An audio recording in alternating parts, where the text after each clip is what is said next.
4.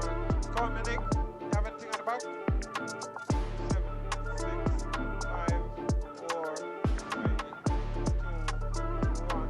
Nothing at the back, right? To meet Ready? and still Jump trying down. to find their CG. footing in this group. As we take a quick look at the Camperdown lineup, we believe that they're going with a 4-3-3 formation.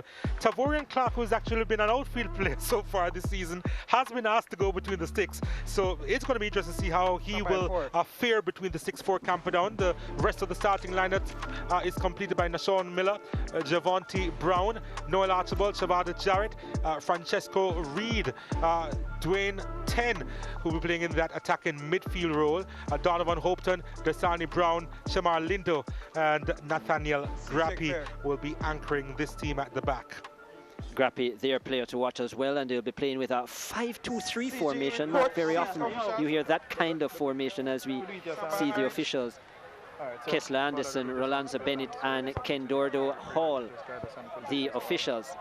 Yeah, 5-2-3 under Liebert Alleman, who's been known to do unorthodox things over his tenures. He's seen over many a big schoolboy team in his time. Yeah, we're going to go into many unorthodox formations that we've seen from Liebert Alleman in the past. As we take a look at the Kingston College setup, we believe that it's actually a 4-3-3 formation in this. Malik Williams, of course, you'd remember him from last year. He remains between the sticks and already one of the standout players in a season that has been a little bit inconsistent for KC. Christiana Myers, O'Neill Bryan, Deshaun Byfield, Kajay Fletcher, look out for him.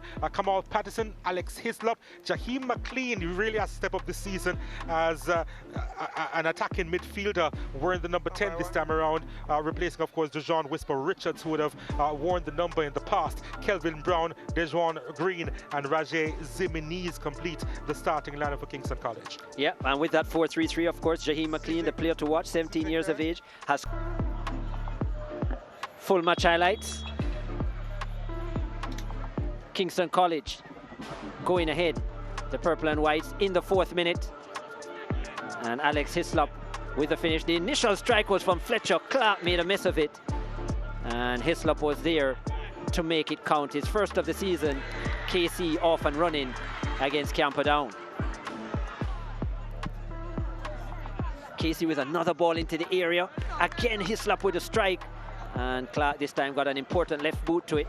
Then the strike came in from Dwayne Ten. He's the best player on the park for Camperdown all afternoon. And this time Malik Williams made a good save. KC creating other opportunities. That header was just wide, and then Camperdown nearing the end of the first half. Good ball inside the area and strong defending from the boys in purple and white. Then an opportunity for them to double lead KC. Handball inside the area. Dejon Green couldn't convert. Hit it wide. KC with a missed opportunity, and Camperdown breathing a sigh of relief. Now to the second half play, and Kelvin Brown showing this bit of skill from the right hand side, getting past 3 Camperdown defenders. Look at that, and a good finish as well. The switch into the right foot and a toe punch finish. Clark no chance to react, and into the back of the net. There it is. Nice finish, 2-0 KC, and that's how it would finish after 90 minutes.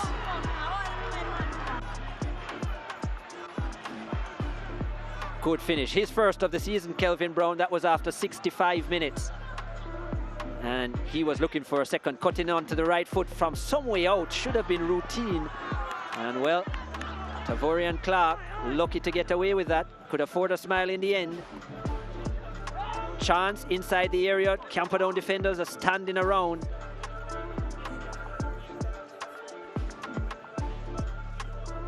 So 2-0 after 90 minutes. 19 shots from KC, 8 on target. Just the 1 attempt on target from Camperdown, which came from Dwayne Ten in the first half. 21 fouls between the two. 3 yellow cards shown. Dejon Green and Jaheim McLean in the book for KC. Donovan Hopton for Camperdown, who had 4 saves as well, 3 corners compared to Kingston College's 7, who had majority of the possession at 57%, and all of the goals. 2-0 to KC after 90 minutes. Let's hear from our SportsMax man of the match, none other than Kelvin Brown. Here we have Kelvin Brown being presented with his Man of the Match award by Kadeen Webley, the junior brand manager of Digicel Jamaica. Kelvin, don't leave yet. Today you scored a spectacular goal. Tell me what was running through your brain when you scored the goal. Coach tell me, as me get the ball, the sprint towards the goal. Well, it's a young team and you're a young boy. It's your first goal of the season. You're looking to do some more of that. Yes, miss. Season. Okay, well, congratulations and all the best for the season. Well, now we have the coach of Camperdown High, Mr. Liebert Halliman. Coach, not the result you'd have wanted today, but you spoke about the indiscipline off the field. Talk to me, did you see any form of discipline on the field today? There was indiscipline. This is why I have to take off my captain. I took off my captain.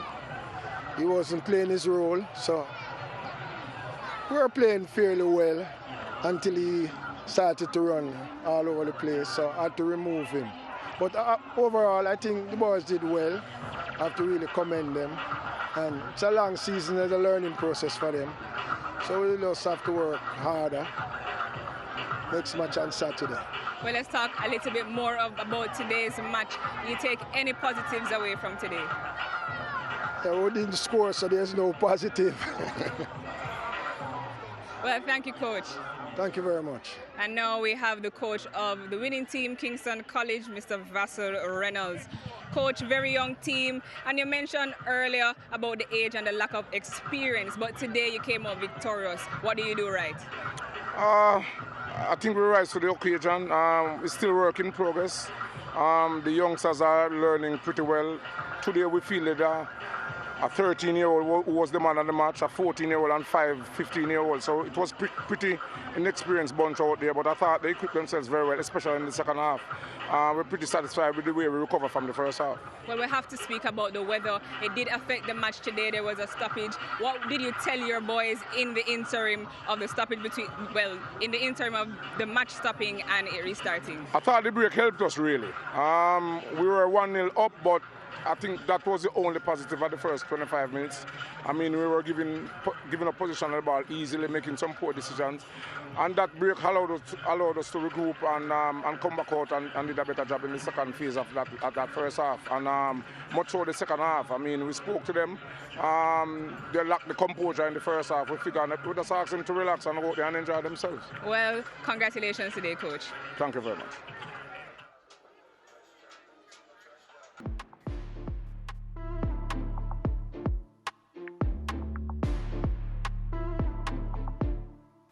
To